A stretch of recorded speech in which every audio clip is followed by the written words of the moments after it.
lẹ́ẹ̀kan náà lọ́lọ́run sí ọlá méjì fún ṣé Adam rahimahullah lẹ́ẹ̀kan náà ọlá méjì. So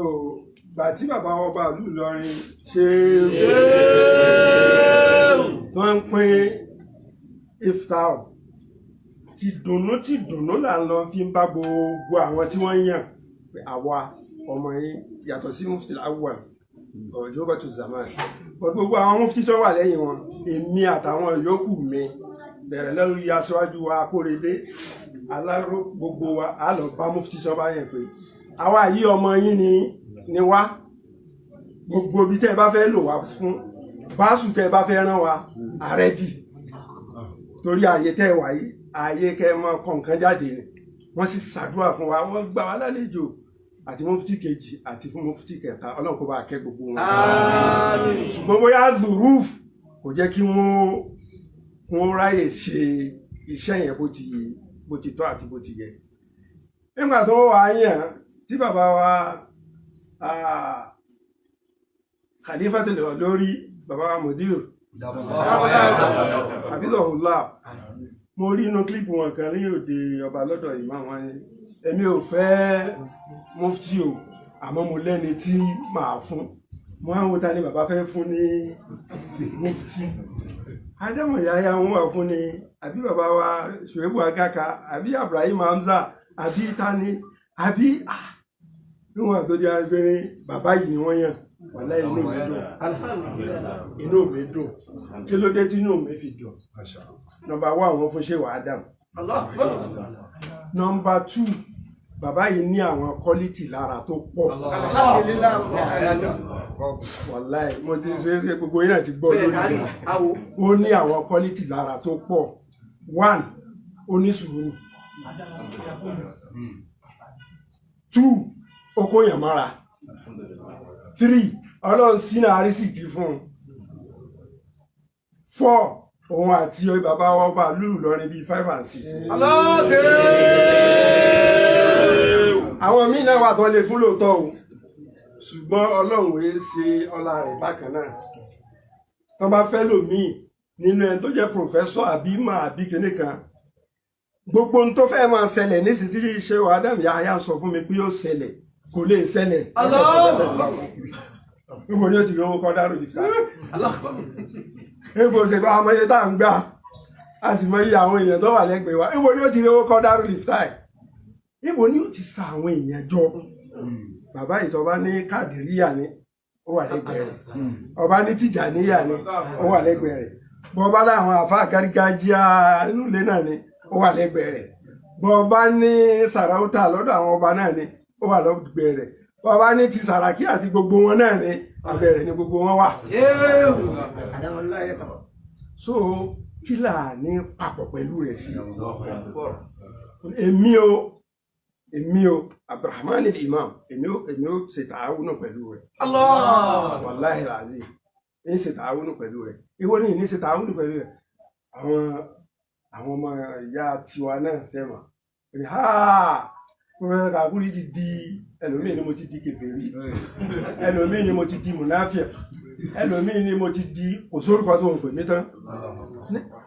ẹni tẹ́yìn náà mọ̀ ní ṣé irú ọba Ìlọrin wá ní wàlíyù amúrì mùsùlùmí tí ọba Ìlọrin ò bá jẹ́ wàlíyù amúrì mùsùlùmí ta láwa fi jẹ́ wàlíyù sọ́ọ̀yì ọba Sókótó kó wàlíyù amúrì mùsùlùmí wàlíyù amúrì ló ti yàn án inú màbádì wàhálì súnà wal jàmáà ni pé àgbọ̀dọ̀ tako wà ní ìlànà ọ̀sán ẹni tó bá ti yàn ó ti yàn nù Ọlọ́run ló mọ hikima tó fi yàn àgbọ̀dọ̀ gbárùkù tì níbi ẹpísódì ẹlẹ́ẹ̀kejì tí mufti bá wá pè ọ́ pé mo ní ìdí tààwùnù rẹ̀ a ní wàláhì ó sọ báyìí ó ti sọ báyìí rí tẹ́lẹ̀ ó tún sọ báyìí ó tún sọ báyìí gbogbo ẹ̀ lèmi náà rí kò pamọ́ sí mi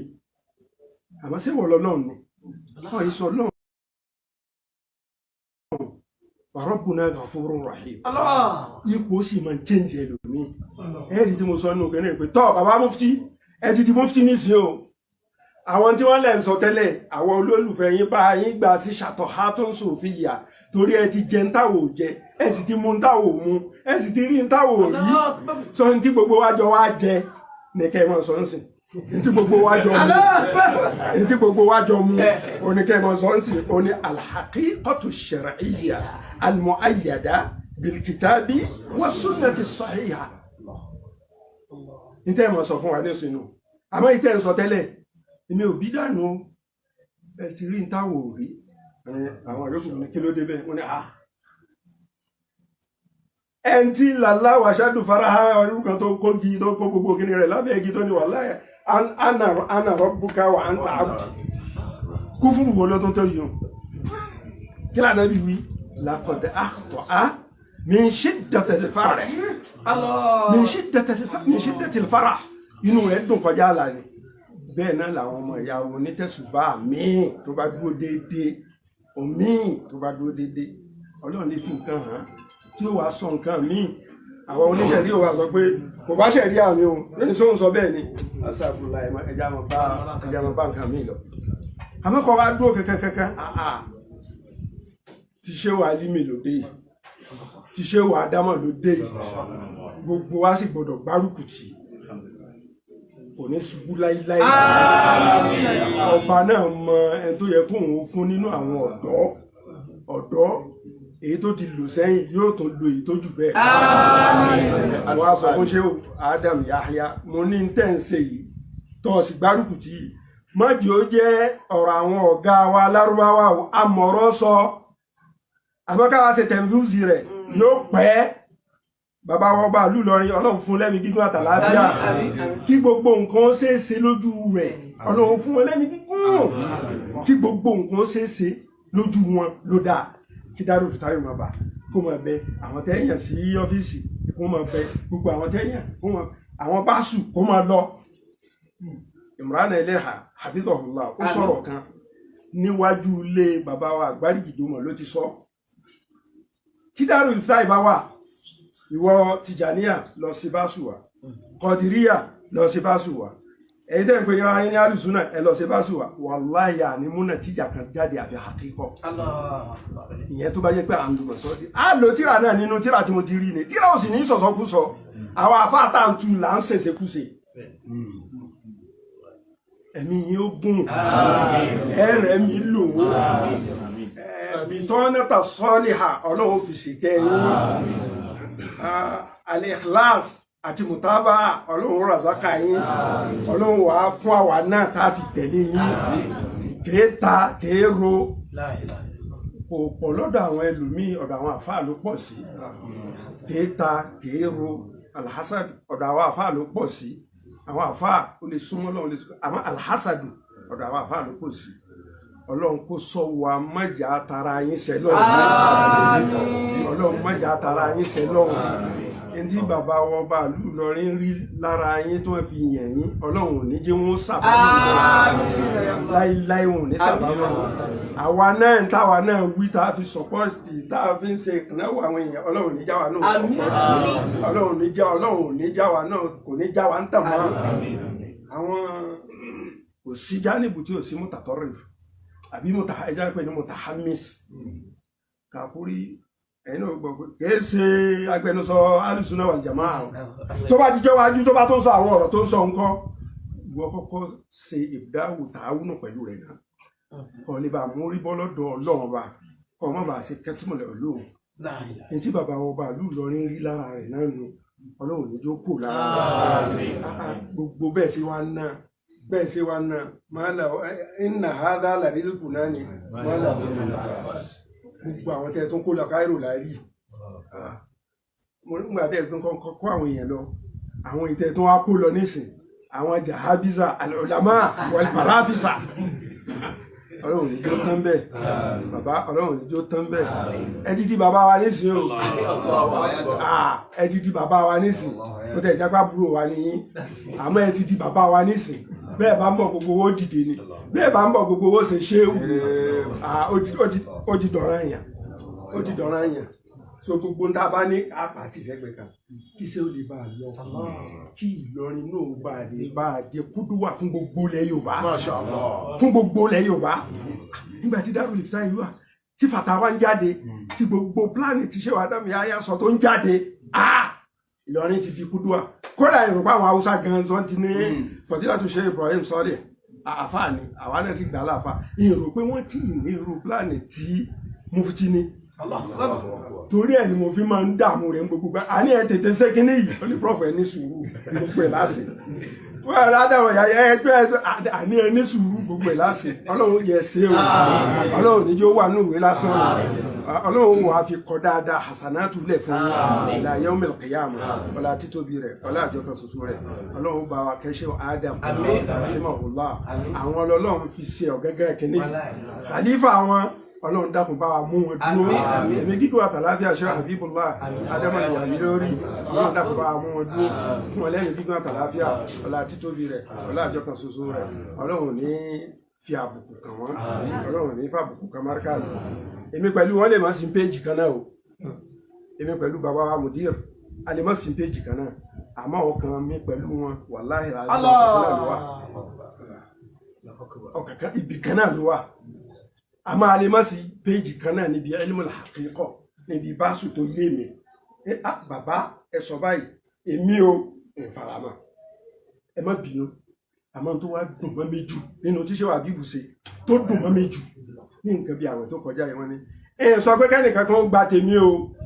mo sọ tèmi ní ẹni tó bá wù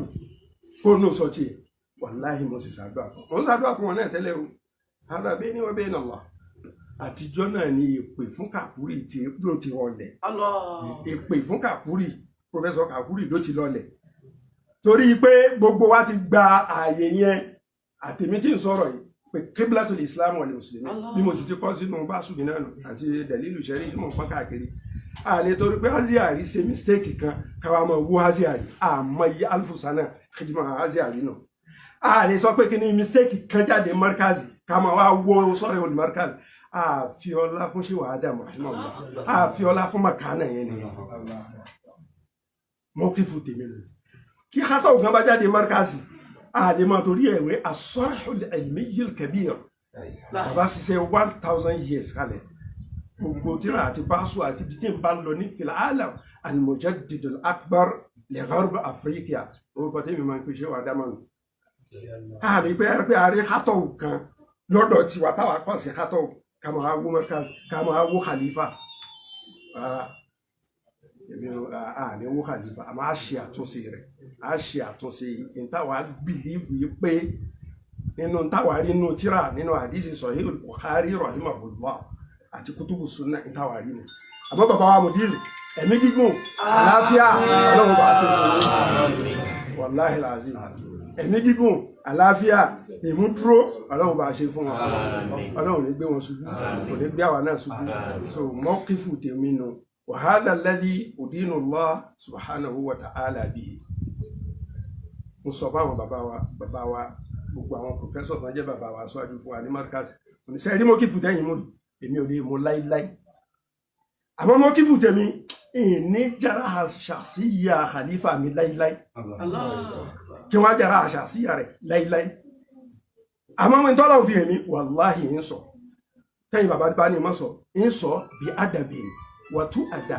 ودليل من الكتاب والسنة ودعاء للخليفة بيني وبين الله bí mo ti wá ń bá wọn lò Ọlọ́run kó bá mi lò bẹ́ẹ̀ àti bí àtàwọn ọmọ mi tẹ̀wọ̀n kó dá mi lójú dọ́dọ̀ Ọlọ́run kọ́lọ́run kó bá mi lò bẹ́ẹ̀ àti àwọn ọmọ mi gbogbo ẹ̀yin bàbá wa pàráfísà ẹ̀yin ọ̀gá wa ní tẹ́ ẹ rí tẹ́ ẹ fi mú bẹ́ẹ̀ ẹ̀yin lẹ mọ̀ Ọlọ́run sì san yín lẹ́san dáadáa òun náà ló sì ń jẹ́ kí Markaz máa lọ títí dòní àmọ́ ojú ọmọ kékeré tèmi èmi ò rí bẹ́ẹ̀ o torí mi ka ibẹ̀ yẹn sí Darul Iftahi Biladi Yorùbá tí nǹkan kan bá wà ń lọ ń bẹ̀ tí ò ṣe déédéé pẹ̀lú tèmi mọ́ ń sọ bí adabin wàtú àdà wàhtírọ́mi wàdúnà jarh shakhsiyya làwọn èèyàn ṣépè fún Kàkúrì sí àmọ́ ńgbà tó didi láàsì àti bàbá ti ní fún ẹnu ara wọn fi sọ ìbáyìí pé èmi ò sọ pé kẹ́nìkan kó gba tí n bá wí o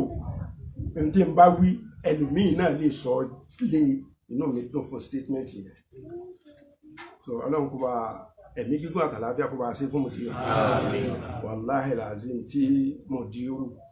tọ́lọ́run àdúrà tá ń gbà tọ́lọ́run bá ṣe dáadáa fún wa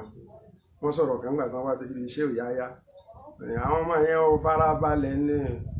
wọ́n bá farabalẹ̀ gbogbo tí wọ́n ń sọ yẹn á bá wọn gbé sínú súnà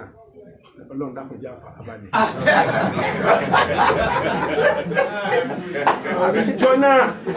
èmi ti ń farabalẹ̀ ẹni rí pé tèmi yàtọ̀ díẹ̀ sí tàwọn yòókù mi mo rí pé mo ń sọ mọ́ pé tá a bá farabalẹ̀ ẹ jẹ́ wọ́n bá wa gbé sínú súnà náà àwọn ọmọ yẹn ò farabalẹ̀ ní tó máa farabalẹ̀ á bá wọn gbé sínú súnà àtijọ́ náà lèmi ti ń farabalẹ̀ èmi náà farabalẹ̀ tẹ́lẹ̀ ó gbóná lára tèmi náà ó gbóná lára gbogbo wa àmọ́ ìgbà tó ti ní ta bá farabalẹ̀ àtijọ́ náà lèmi ti ń farabalẹ̀ Ọlọ́run wá jẹ́ ń farabalẹ̀ délẹ̀ Ọlọ́run wá jẹ́ bàbá náà bá wa gbé sínú súnà tí gbogbo wa bí wa máa rìn ní ojú kan náà. Subhanaka Allahumma baba.